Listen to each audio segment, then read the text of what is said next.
Pakistan today is a country in crisis. The continuous destabilization of the state by jihadist forces is detrimental to Pakistan's survival. If the current crisis results in the destabilization of FATA and the northwest frontier province, it could give the militants an opportunity to extend control over territories and people, as it happened in Afghanistan and Somalia.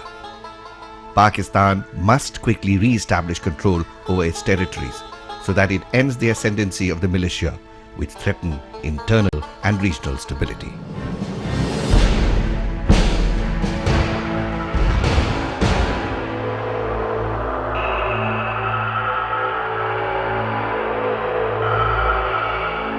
These daunting mountain ranges form the ramparts that guard the valleys and plains of an area in Pakistan that is referred to as the Federally Administered Tribal Area, or quite simply FATA.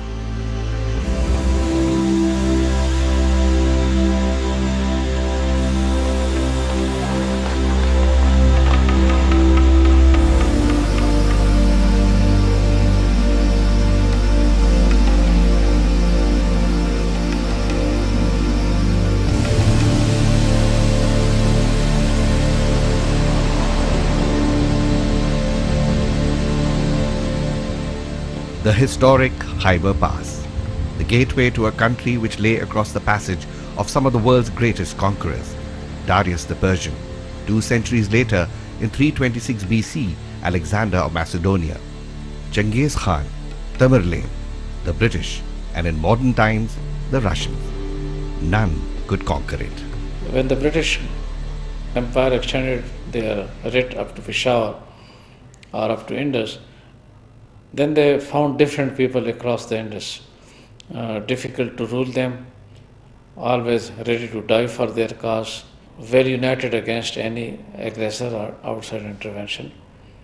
And then the terrain was so difficult that it was almost unmanageable.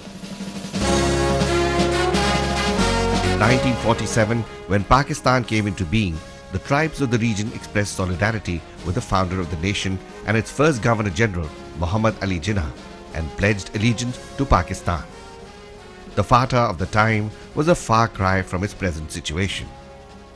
There were garrisons from Chitral down to Shilabagh, and Razmak was entirely British populated. And it was known as Chota London, so small little London. But first thing that Quaid-e-Azam did when he visited, he ordered all these garrisons to be vacated. And thereafter, for 55 years, we went to wars with India. We had a lot of trouble, political trouble with Afghanistan government. But we never had the occasion, never had the necessity to even post a single soldier there, uniformed soldier on that border. Quaid-e-Azam Muhammad Ali Jinnah gave assurance that we will respect all the treaties that were signed with the previous government. FATA is situated to the northwest of Pakistan and divided into 7 agencies. It is designated in the constitution as a special area directly administered by the federal government through the governor. The area was full of promise, but promises made at the time never really materialized. जब हमको यहाँ तकसीम हो गया और बरतानिया ने हमें जो इस कौम में FCR डाल दे, FCR से हमारी ज़िंदगी काफ़ी बदतर हो गई, काफ़ी हम पर जुल्म किया गया और यही लोगों की रहन सहन में काफ़ी रुकावटें पैदा हो गई. The constitution that was a guarantee of human rights for them. In fact, it was not available there in FATA. There was called an FCR, Frontier Crimes Regulation, a black law that was implemented by British rulers to keep a leash on these people. The fearless and legendary Pathans that live here form the largest tribal society in the world, with a total population of around 40 million. 27 million live in the tribal areas and around 3.5 million in the FATA region. Their roots go back thousands of years to biblical times, where they generally claim descent from the Hebrews and hence are considered Bani Israel. They are a highly intelligent people. They are a very proud people. They have their own culture of which they are very proud. It is a very democratic, egalitarian society. Any individual with the competence and capability in him and the drive in him can rise to the top and become a tribal chief. It is not a hereditary system. The family structure is very strong, and the family elders still enjoy a lot of power and control over their respective families. And the concept of nucleus family has taken any roots in the tribal society. People still believe that living collectively is a great source of security for themselves. There's an impression perhaps they are people who all the time build mosques and hold the gun, which is not true. At times you go to the mosque, at times you hold the gun, and then you listen to the music, and then you dance too. And all these variations they have in them. This is the Wild West of the frontier, where arms are cradle play toys. The Pashtun society here is governed by a strict code of conduct, where everyone is equal and independence is fiercely guarded. Badal, revenge. If anything happens to me, it is obligatory for me to take revenge of it. If I could not, my sons, my grandsons will take it. Second is milmasya. Whoever comes to my house, I have to give protection to them, and even if I found it later on that he is my enemy, still I will give him protection. And thirdly, what we call nanavate.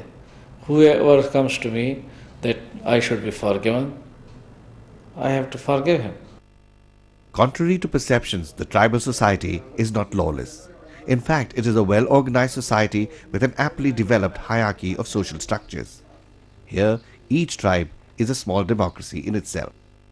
We had a very distinct way of life. We had jirgas, the council of elders, and they would resolve the local disputes. The jirga would take unanimous decisions, and then the tribal elders would ensure that every decision is implemented. Nobody could defy the jirgas. Now, the jirgas are openly being defied. And then it was rare that the jirga would be attacked by a suicide bomber, or that, even the women would not be spared.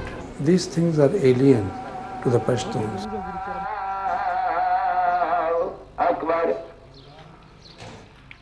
The tribals in FATA are generally Orthodox Muslims.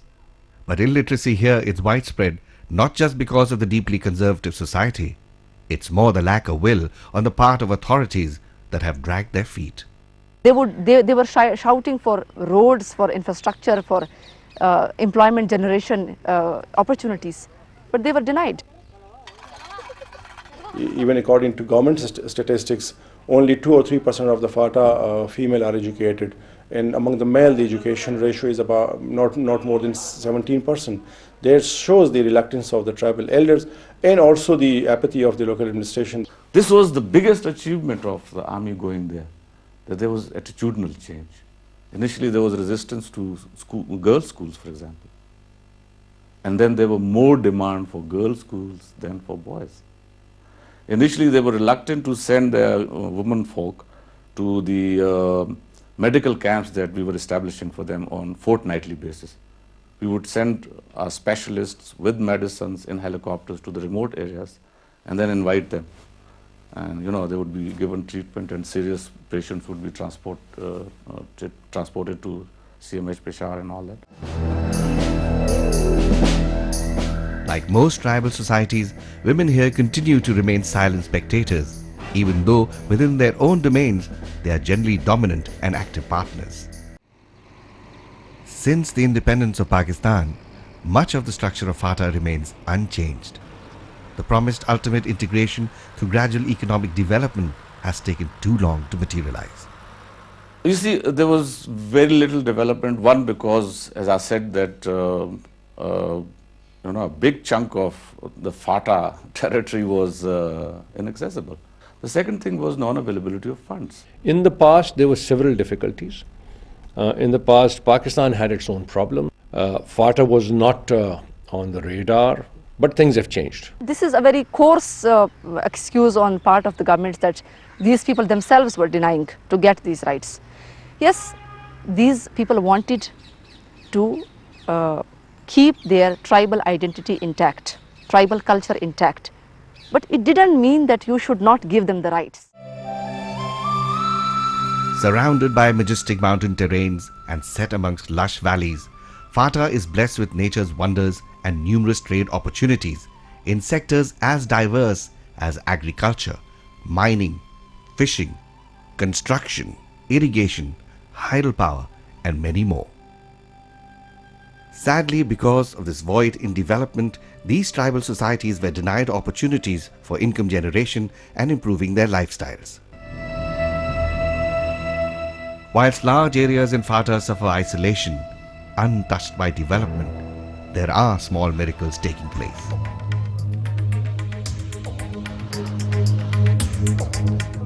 The Pakistan government, the Pakistan Army, and overseas aid agencies have contributed enthusiastically in the development of the area. Substantial upliftment of the area is expected from international assistance that has focused on improving and increasing livelihoods, revitalizing the community infrastructure, sustainable business development, and capacity building of government and social institutions.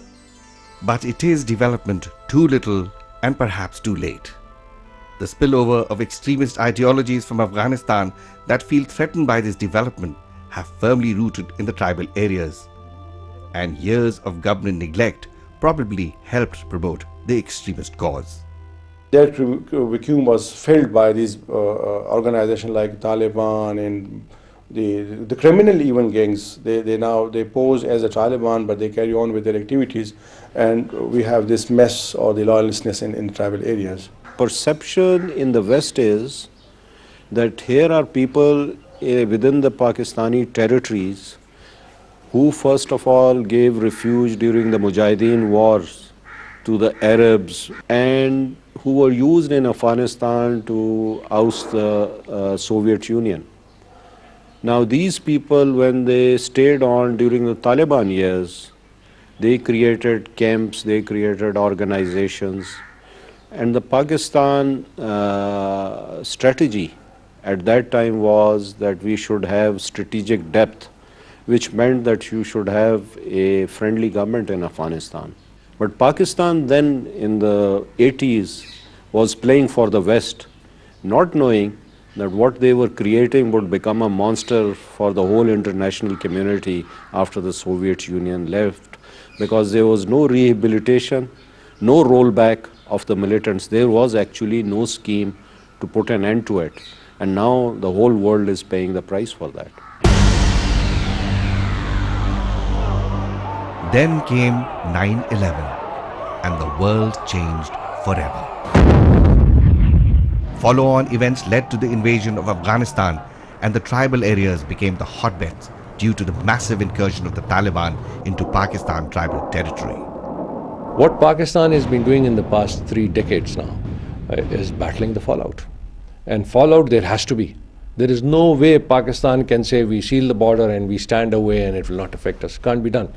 It's physically impossible.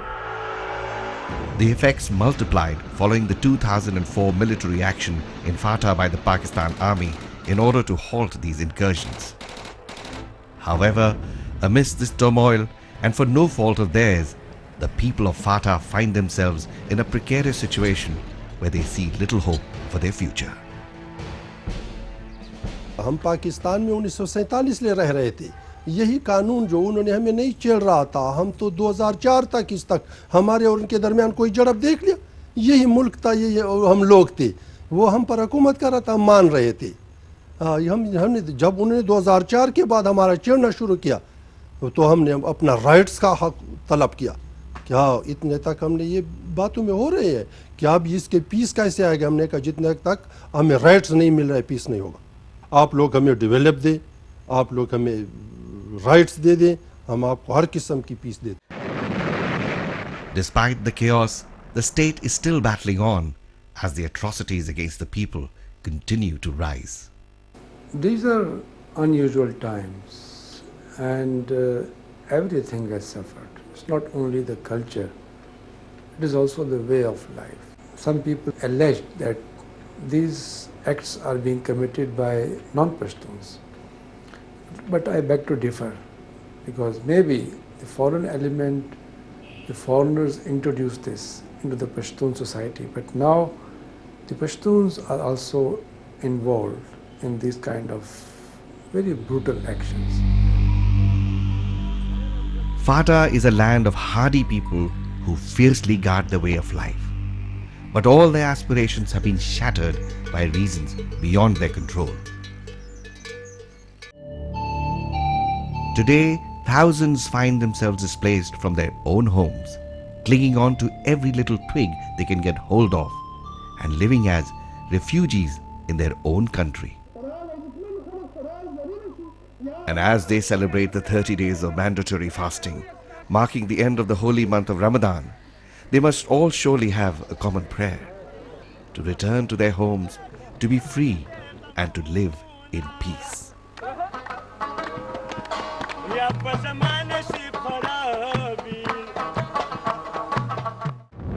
FATA today finds itself center stage in the war against terror. Hotbed of multiple interests, warlords, drug barons, arms mafia, and international criminals have found a new haven for their covert activities. The people of FATA today stand threatened by a war that is not of their asking. For them, it is a long road to freedom. How much longer must they wait before the world can hear their cries